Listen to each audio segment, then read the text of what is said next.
So yes, we've had the big $1 billion sale.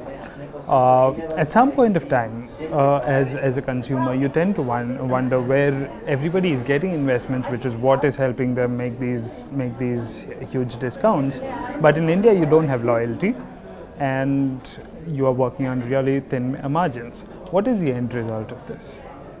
See, I would say that loyalty is there. It might be price loyalty. So people would move as per wherever they get the best value. However, I would break the overall consumer into percentage. I would say, let's say more than 50 would be price sensitive, but delivery experience would be hygiene, and availability would be of super importance. Otherwise, they will not even converge. So that's one. Second, in terms of, see, it's a new sector, and you as a company, you will have to incentivize the consumers in a way where there is a trigger to at least try once. Once they try, then they can actually, if the experience was good, they can repeat. In no ways it justifies a deep discounting below COGS, etc., because that's not sustainable. But definitely there should be an angle. How do I incentivize my consumers to at least try e-commerce once, and then once they find it good, repeat it? And from that perspective, if I start comparing, let's say, US or China, you would see the size at which the biggest e-commerce company have started thinking of becoming profitable or have become profitable are in at least $2-digit billion GMV. So Chinese general merchandiser actually crossed $100 billion in GMV, and then they started showing profit. So the beauty of this model is scale. And to simplify, as I was discussing earlier as well, to simplify, if at an operational level you are making slight profit, it can be a percentage also. The only two costs that you need to cover is the marketing cost, and two is the overhead. And there is a limit to which that you can spend in these two channels. So if you are at 100 billion, even at 1% or 2% gives you a budget of 1 billion or 2 billion, which is huge to cover your overheads and also to encourage all kind of your offline initiatives. So as a model, fundamentally, it's a very well equipped model with scale to actually pass on the current level of discounting and coupon. But I would say that in the market we see spikes of irrationality, because to me selling below COGS is fundamentally against the business model. However, there can be a strategy of exciting the consumer, etc. So it's a well thought strategy, then it's fine. Otherwise, it's totally against the fundamentals.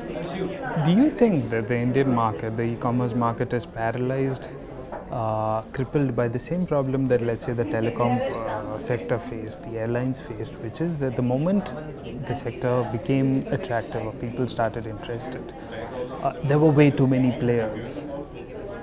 And in telecom's case, you know that even though the market is really expanded, nobody is making the kind of profits that they thought, simply because of the competition. Do you think that while e-commerce has potential in India theoretically, practically it could, things could go in a different way than anticipated?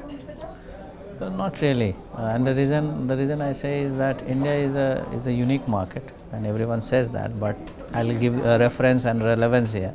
That be it airline and telecom, they actually went through that competitive pressure. It was not that one player took all. And even in travel websites, you'll find that competition will come in. There are enough strong players, enough strong entrepreneurs, and enough strong investors to back each of the entrepreneurs if they are building the right model.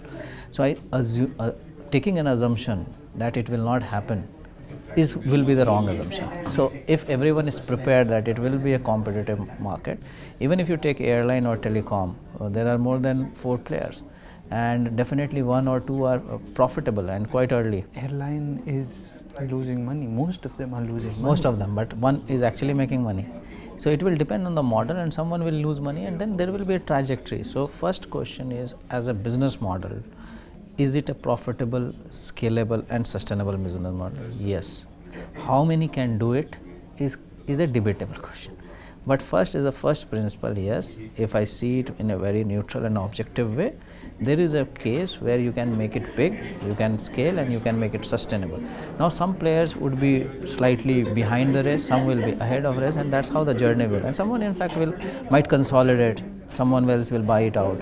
or they will close it down. So that What will do you happen. think you should do to be different? I mean, again, if you say it's back to Darwin, survival of the fittest. So how is it that you remain fit? Because you still have a lot of players. Is it consolidation, as you just saw? No, I won't say You that. don't think that's the No, answer, but how is it then that you differentiate yourself from the other players? So I'll try to break again in two parts. One is our sheer market size is equal to 4 big developed countries. So every developed country will have a market leader. So my sense is 4 or 5 players is a big enough. The market is so large that they can coexist. Make a comparison with telecom. Even though the market was large and penetration has improved so much, your average revenue per user has not gone up. So then that is what your profitability would depend on. Do you think that again, like the whole point of selling at a discount would be at some point of time in the future to be able to sell at a premium and make money? Do you think in India that is possible? See, first I would say that yes, India is very price sensitive market and the operating price points will be lower. Let's start with that assumption and then ask the question, will it still be profitable? I will not assume that someday price points will increase. I will not assume. I'll assume that this is how the market will behave and can this model be profitable? The answer is yes. Can it give the same kind of a 2-digit or late teen digit profit percentage which would happen in telecom elsewhere in the world? Will it happen in the country? Probably answer would be no, because here the markup etc. will definitely be more sensitive towards what the consumer price points are. We will be driven by that. So the strategy the question should be that will the model survive because you will be able to increase the price? No.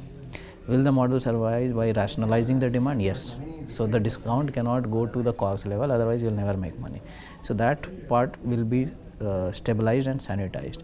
And the third would be that there is enough room to come out with their own brands and own labels in areas where there are none. And there you can have a higher margin. So broadly those would be the approaches in terms of how the profitability will be achieved here.